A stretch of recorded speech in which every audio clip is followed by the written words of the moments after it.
Welcome back to Outrage Science Bites. I'm David Beckmeyer, and this is day 10 of our 30-day challenge.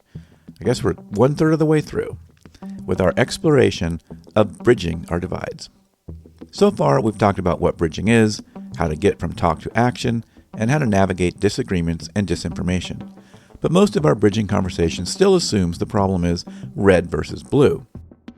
The thing is, the American political landscape is a lot more complex than just two colors. A huge and growing number of people identify as independent or otherwise. That takes us to our question for today. Many initiatives use a red-blue binary, with more identifying as independent, libertarian, socialist, green, etc. Do we risk alienating those people?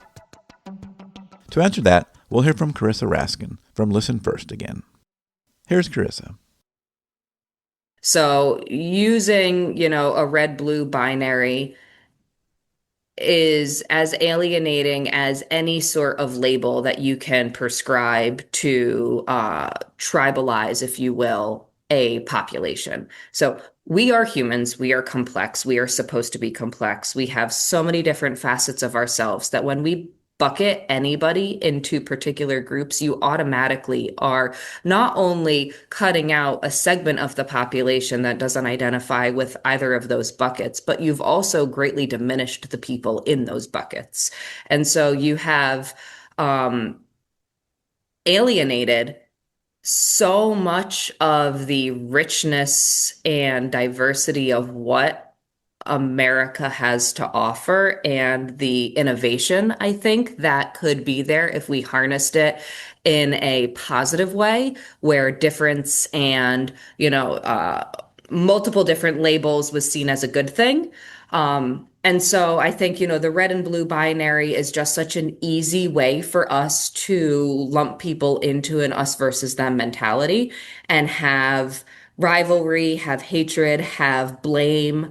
And I think largely, that's why a lot of individuals, particularly, the younger generations, aren't identifying with either party at this point because it just doesn't fit. It doesn't make sense.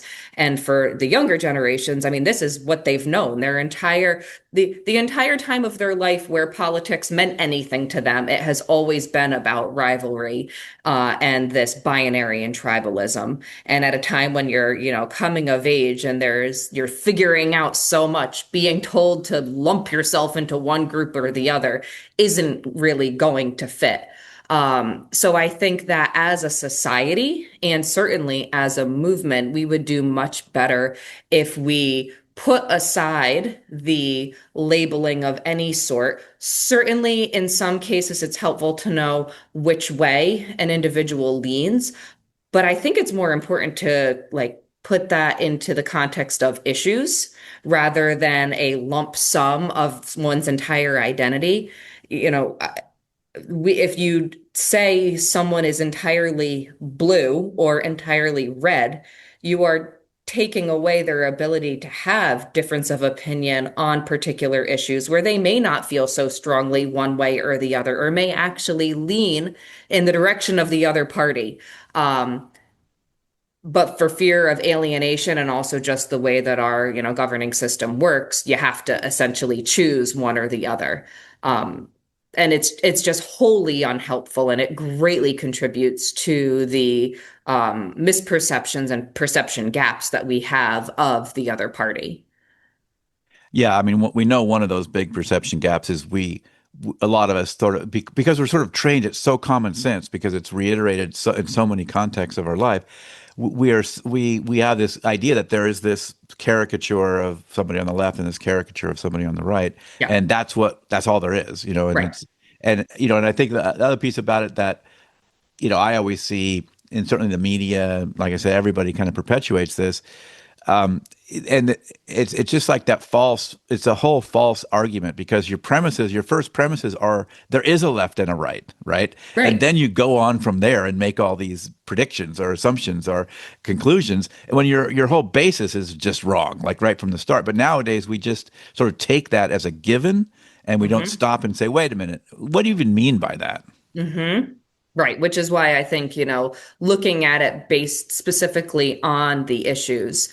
And for some people, They really don't have a strong stance on some of the bigger issues, even. They're much more focused at the community level. And at the community level, it's harder to say, whether or not, putting this park in or what we should do with that vacant building is a left or a right decision. It has more fluidity to it. But those are the things that actually are impacting our everyday lives. That's not how it's talked about in the media, though. And so, as soon as that neighbor, you find out what their quote unquote label is of their red or blue, your ability to work with them because of that, perception that we're just so quick to latch onto, your ability to work with them lessens. And therefore, you've alienated an opportunity to have a collaborative, productive conversation that could potentially work towards a solution. So, yeah, wholly unhelpful, I think.